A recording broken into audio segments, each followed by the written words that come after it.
On est dans la manchotière de Sea Life qui a été spécialement aménagée pour que les manchots se sentent le mieux possible. Comment vous avez fait, Caroline?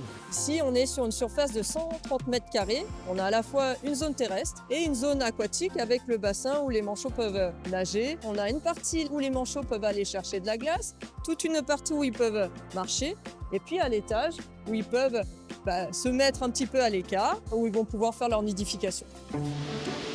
Oula, c'est très très tiède. Alors ici, on va s'intéresser au bassin de la Manchotière. Elle fait à peu près 14 mètres de longueur pour 2,60 m de profondeur. Et la température de l'eau oscille entre 9 degrés et 10 degrés l'été. Tiens, d'ailleurs, c'est de l'eau douce ou de l'eau salée? Alors c'est de l'eau salée. On va reproduire vraiment les conditions du milieu naturel.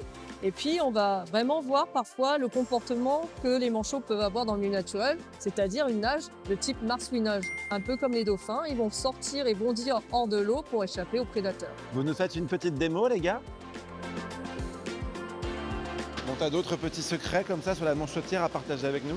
Oui, alors pour pouvoir accueillir des manchots polaires, on doit répondre à plusieurs conditions. Une filtration d'air irréprochable, on a utilisé des filtres similaires aux filtres dans les hôpitaux, et puis on va également climatiser la manchotière pour qu'elle soit autour des 9-10 degrés.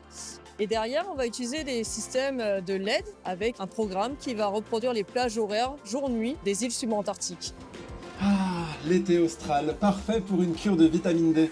Et en bonne compagnie en plus.